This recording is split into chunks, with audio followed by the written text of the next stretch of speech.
So let's talk about one of the most controversial ideas in the entire corporate world, the performance review system known as forced distribution. You might know it by its other name, ranking on a curve. Let's dive in. I want you to think about this for a second. What if your job performance wasn't just about hitting your own goals, but about how you ranked against every single person on your team? That's the idea at the heart of this system, and you'd be surprised how common it still is. We've all been there, right? The annual performance review. It can be stressful, it can feel totally subjective, and honestly, a lot of the time, it's just plain frustrating. So for decades, companies have been trying to figure out how to make it more, well, objective. And that brings us to one of the most famous and infamous solutions ever created, the forced distribution method.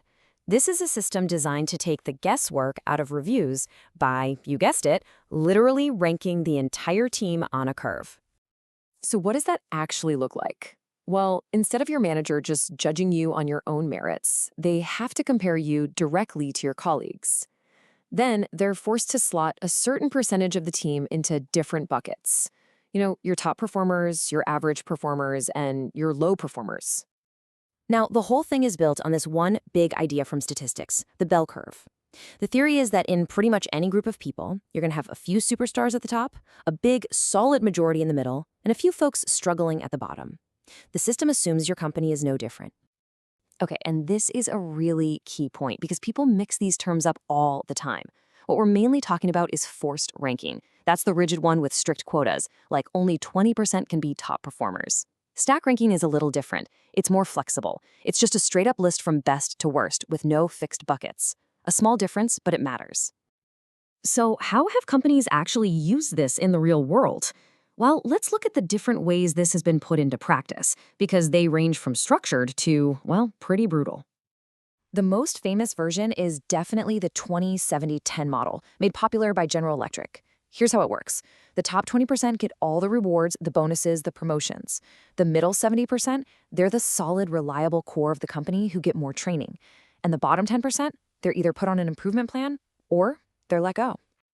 But it gets even more aggressive. Some companies adopted what people started calling the rank and yank model. In this system, there's no maybe about it. If you land in that bottom 5 or 10%, you are automatically fired after the review cycle. It's incredibly cutthroat. So, you have to be asking, why on earth would any company do this? It sounds so intense. Let's really break down the argument for it and then look at the messy reality of what often happens. On paper, the logic is pretty compelling. The whole point is to force managers to make tough calls instead of just giving everyone a gold star. It's supposed to get rid of bias, stop rating inflation, and make it crystal clear who your top people are so you can reward them properly. It's all about accountability. But, and this is a huge but, the reality is often a total disaster. The single biggest flaw? It assumes performance always fits that neat little curve. I mean, what if you manage an amazing team where everyone is a rock star? Tough luck. Someone has to be ranked at the bottom. This can absolutely crush morale, kill collaboration, and turn teammates into competitors. Now, you might be thinking, this all sounds like a relic from the 90s, right? Something companies tried and then abandoned. Well, not so fast. Let's look at what's happening today because the data is telling a really interesting story. And get this isn't just a thing at tech companies or old-school corporations. Just recently, the U.S. government, through its Office of Personnel Management, ruled out a policy that uses these exact same principles for its most senior executives. So, federal agencies can now actually put a cap on how many outstanding ratings they hand out. Why? They were dealing with that classic problem of rating inflation. When everyone gets an A+, the grade starts to feel kind of meaningless. It just goes to show you this model is still seen as a powerful tool to enforce high standards. But here's the twist. At the exact same time, a massive study from Cornell University was looking into a company that used a very strict ranking system, and it basically dropped a bombshell on the whole idea. The results were, wow.